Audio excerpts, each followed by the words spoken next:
In this video, I'm going to talk about some advanced material. It's not really appropriate for a first course on neural networks, but I know that some of you are particularly interested in the origins of deep learning, and the content of this video is mathematically very pretty, so I couldn't resist putting it in. UIT's insight that stacking up restricted Boltzmann machines gives you something like a sigmoid belief net can actually be seen without doing any math, just by noticing that a restricted Boltzmann machine is actually the same thing as an infinitely deep sigmoid belief net with shared weights. Once again, weight sharing leads to something very interesting. I'm now going to describe a very interesting explanation of why layer-by-layer learning works. It depends on the fact that there's an equivalence between restricted Boltzmann machines, which are undirected models with symmetric connections, and infinitely deep directed networks, in which every layer uses the same weight matrix. This equivalence also gives insight into why contrastive divergence learning works. So an RBM is really just an infinitely deep sigmoid belief net with a lot of shared weights. The Markov chain that we run when we want to sample from an RBM can be viewed as exactly the same thing as a sigmoid belief net. So here's the picture. We have a very deep sigmoid belief net, in fact infinitely deep. We use the same weights at every layer. We have to have all the V layers being the same size as each other and all the H layers being the same size as each other, but V and H can be different sizes. The distribution generated by this very deep network with replicated weights is exactly the equilibrium distribution that you get by alternating between doing P of V given H and P of H given V, where both P of V given H and P of H given V are defined by the same weight matrix W. And that's exactly what you do when you take a restricted Boltzmann machine and run a Markov chain to get a sample from the equilibrium distribution. So a top-down pass, starting infinitely high up, in this directed net, is exactly equivalent to letting a restricted Boltzmann machine settle to equilibrium. They therefore define the same distribution. The sample that you get at V0, if you run this infinite directed net, will be an equilibrium sample of the equivalent RBM. Now let's look at inference in an infinitely deep sigmoid belief net. So in inference, we start at V0 and then we have to infer the state of H0. Normally this would be a difficult thing to do because of explaining away. If, for example, hidden units k and j both had big positive weights to visible unit I, then we would expect that when we observe that I is on, k and j become anti-correlated in the posterior distribution. That's explaining away. However, in this net, k and j are completely independent of one another when we do inference given v0. So the inference is trivial. We just multiply v0 by the transpose of w and put whatever we get through the logistic sigmoid and then sample. And that gives us binary states for the units in H0. But the question is, how could they possibly be independent, given explaining away?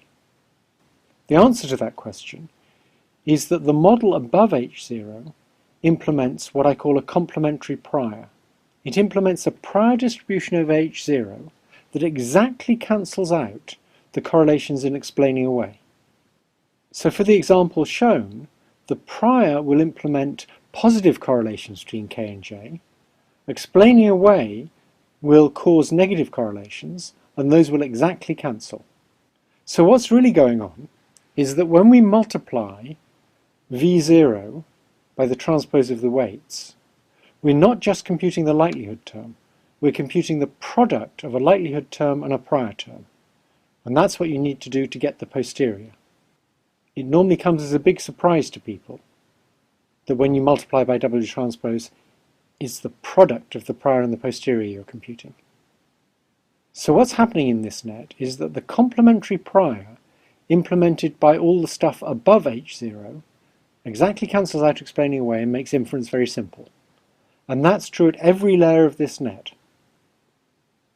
So we can do inference for every layer and get an unbiased sample at each layer simply by multiplying V0 by W transpose. Then once we've computed the binary state of H0, we multiply that by W, put that through the logistic sigmoid and sample, and that will give us a binary state for V1, and so on all the way up. So just as generating from this model is equivalent to running the alternating Markov chain of a restricted Boltzmann machine to equilibrium, performing inference in this model is exactly the same process in the opposite direction.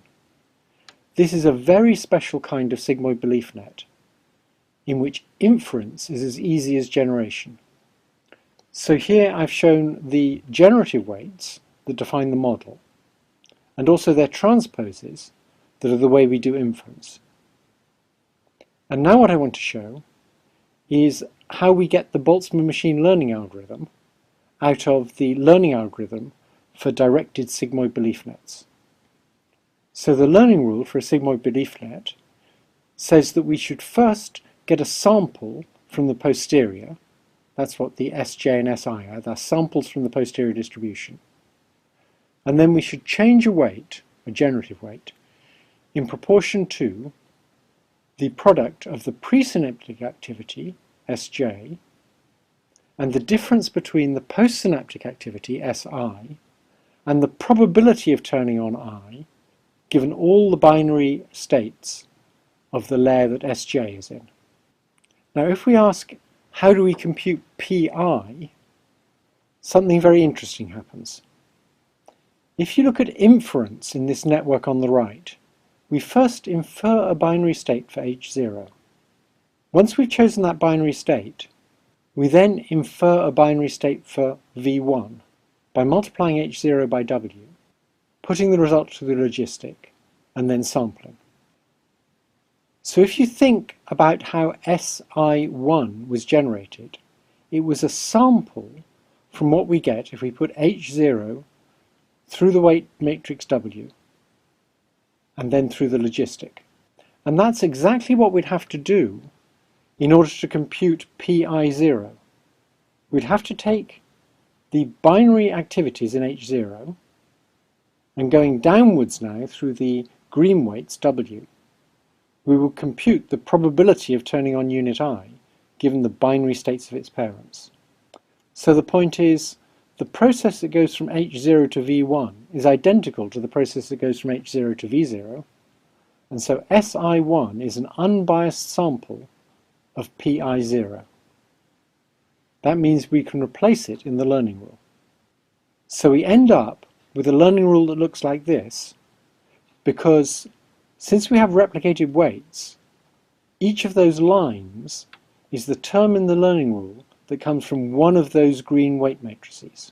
For the first green weight matrix here, the learning rule is the presynaptic state, Sj0, times the difference between the postsynaptic state, Si0, and the probability that the binary states in H0 would turn on Si, which we could call Pi0, but a sample with that probability is Si1.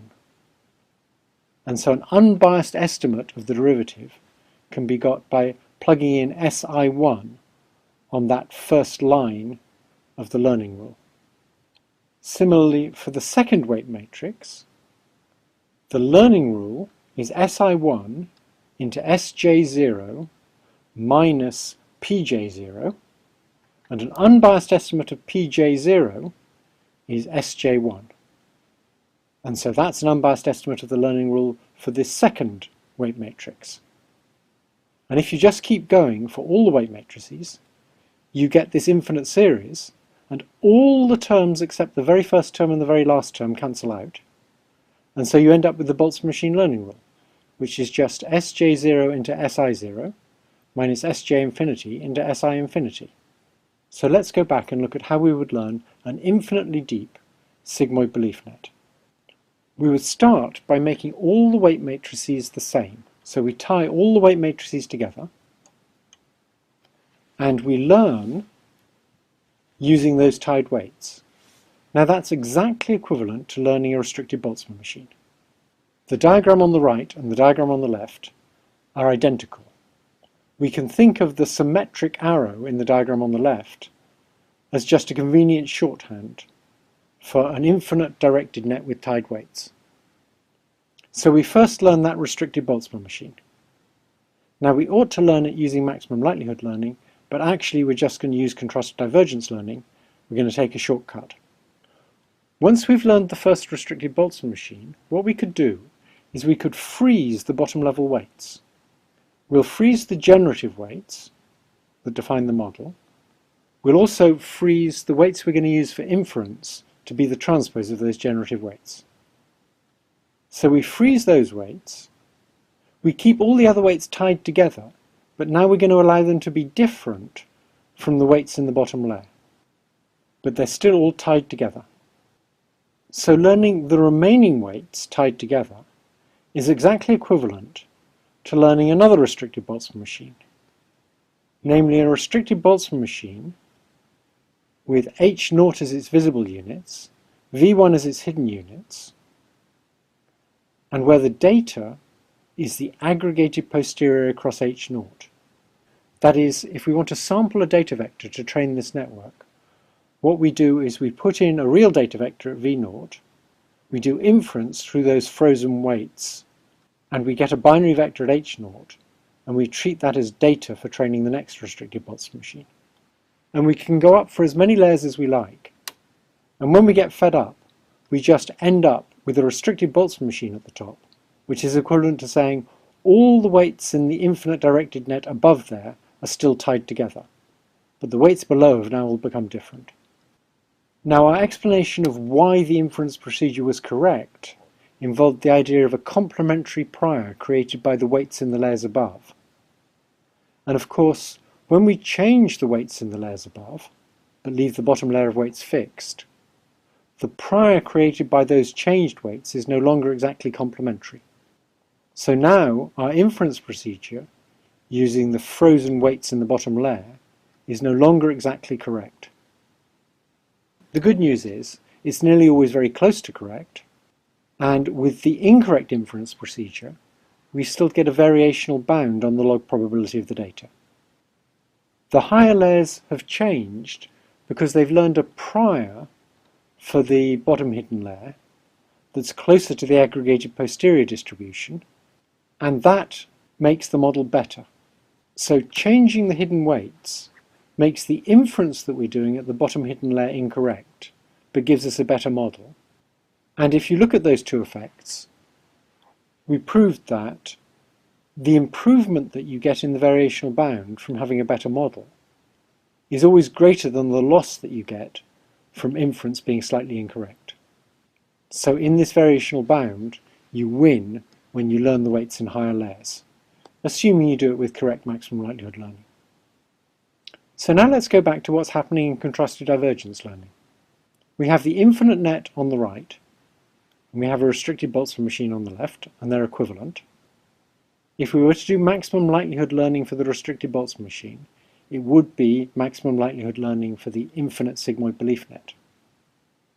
But what we're going to do is we're going to cut things off. We're going to ignore the small derivatives for the weights you get in the higher layers of the infinite sigmoid belief net. So we cut it off where that dotted red line is. And now if we look at the derivatives we're going to get look like this. They've got two terms. The first term comes from that bottom layer of weights. We've seen that before. The derivative for that bottom layer of weights is just the first line here. The second line comes from the next layer of weights. That's this line here. We need to compute the activities in H1 in order to compute the SJ1 in that second line. But we're not actually computing derivatives for the third layer of weights. And when we take those first two terms and we combine them, we get exactly the learning rule for one-step contrastive divergence. So what's going on in contrastive divergence is we're combining weight derivatives for the lower layers and ignoring the weight derivatives in higher layers. The question is, why can we get away with ignoring those higher derivatives? When the weights are small, the Markov chain mixes very fast. If the weights are 0, it mixes in one step. And if the Markov chain mixes fast, the higher layers will be close to the equilibrium distribution, i.e. they will have forgotten what the input was at the bottom layer. And now we have a nice property. If the higher layers are sampled from the equilibrium distribution, we know that the derivatives of the log probability of the data with respect to the weights must average out to 0. And that's because the current weights in the model are a perfect model of the equilibrium distribution. The equilibrium distribution is generated using those weights. And if you want to generate samples from the equilibrium distribution, those are the best possible weights you could have. So we know the derivatives there are 0. As the weights get larger, we might have to run more iterations of contrastive divergence, which corresponds to taking into account more layers of that infinite sigmoid belief net. That will allow contrastive divergence to continue to be a good approximation to maximum likelihood. And so if we're trying to learn a density model, that makes a lot of sense. As the weights grow, you run CD for more and more steps. If there's a statistician around, you give him a guarantee that in the infinite limit, you'll run CD for infinitely many steps, and then you have an asymptotic convergence result, which is the thing that keeps statisticians happy. Of course, it's completely irrelevant because you'll never reach a point like that. There is, however, an interesting point here. If our purpose in using CD is to build a stack of restricted Boltzmann machines that learn multiple layers of features, it turns out that we don't need a good approximation to maximum likelihood. For learning multiple layers of features, CD1 is just fine. In fact, it's probably better than doing maximum likelihood.